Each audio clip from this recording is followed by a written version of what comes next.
Dans la toute dernière vidéo que j'ai partagée avec vous, je vous ai dit que nous sommes des arbres. Oui, nous sommes des arbres. Notre corps physique représente la partie terrestre. Et notre esprit, notre tête, notre cerveau représente la partie supérieure qui est le ciel.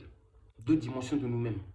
Le ciel étant la dimension spirituelle et le corps physique, dimension terrestre. Et je vous ai dit que parmi les arbres que nous sommes, il y a un arbre qui est plus ancien que les autres. Un arbre qui est beaucoup plus grand que les autres. Et cet arbre, c'est le grand baobab. Et ce grand baobab, c'est justement l'ancêtre, l'ancien. C'est Mfumu Kimbangu. Kimbangu. Pas le Kimbangu des Kimbanguistes. Surtout pas. Car ils ont osé créer une religion au nom de Kimbangu sans son autorisation. Moi, je ne suis pas Kimbanguiste, mais je proclame Kimbangu. En tant que l'ancêtre des ancêtres. En tant que le premier arbre. Le plus grand arbre. Le grand baobab.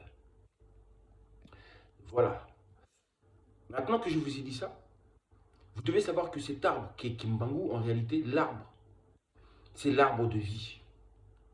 Kimbangu est l'arbre de vie, car étant le premier arbre. Bref, tout ça, c'est parabolique. Celui qui a la capacité de comprendre puisse comprendre. Maintenant, je voulais aussi vous parler de la pyramide. La pyramide, en fait, est dotée de 4 faces, et non pas de 3 faces. Ce n'est pas un triangle. C'est 4 faces. Pourquoi 4 faces? 4 faces comme les 4 éléments de la nature. Comme les 4 points cardinaux, nord, sud, est, ouest, etc. Bref, les 4, les 4 dimensions de l'être. Ou encore, j'ai dit, je répète, les 4 éléments. Et le sommet de cette pyramide, ou ce que vous devez savoir aussi, c'est que la pyramide représente aussi notre humanité. Les 4 coins du monde. Notre humanité. Vous comprenez ça? C'est très important.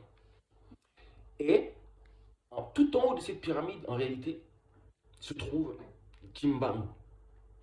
Se trouve le grand arbre. Vous comprenez, tout en haut de cette pyramide. Et justement, c'est ce grand arbre-là, ce grand singe, qui possède justement la clé. C'est justement cet ancêtre-là qui détient, oui, cette énergie créatrice-là, cet esprit-là, qui détient le contrôle des éléments, des 4 éléments de la nature, représentés à travers la pyramide. Vous comprenez? Donc, c'est le pharaon qui détient justement ce pouvoir-là sur les éléments. Et Kimbangu est ce pharaon-là. Il détient justement la clé de ces 4 éléments-là. Et c'est avec ces 4 éléments-là qu'il va œuvrer. Il avait promis qu'il allait revenir pour terminer sa mission.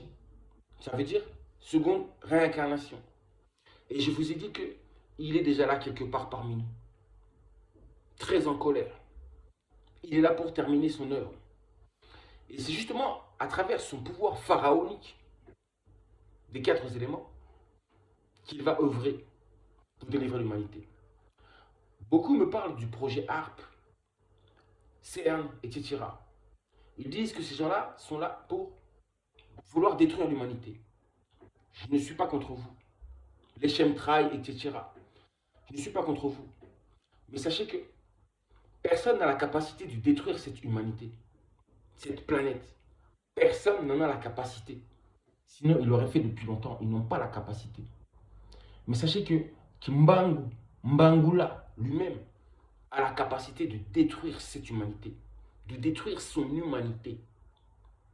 Étant ancien, cette humanité lui appartient. Donc ça veut dire qu'il n'y a que lui qui a la capacité de détruire cette humanité. Personne d'autre. Et ça, vous le verrez sûrement. Voilà ce que j'allais vous dire à propos de Kimbangu. L'arbre de vie. Le civilisateur. Civilisateur, on entend forcément créateur. Doté d'une intelligence que vous ne pouvez pas imaginer. Et c'est grâce à cette intelligence-là, justement, de ce pouvoir de création-là, qu'il est l'auteur de plus grandes civilisations. Oui, des plus grandes civilisations. Je n'en dis pas plus pour que la vidéo ne soit pas trop longue. Et enfin, je vous dis, prenez soin de vous. Prenez soin de vous. Kimbangu est parmi nous. Et c'est sa présence, que je le répète encore, qui cause toutes les tensions et les troubles partout autour du monde. Tout ce qui se passe. Bref, lui, le porteur du disque solaire. Ce disque solaire lui donnant cette capacité de faire des choses qu'un être humain normal ne pourrait faire. La première fois qu'il est venu, il a déjà démontré cette capacité-là. Extraordinaire, surnaturelle.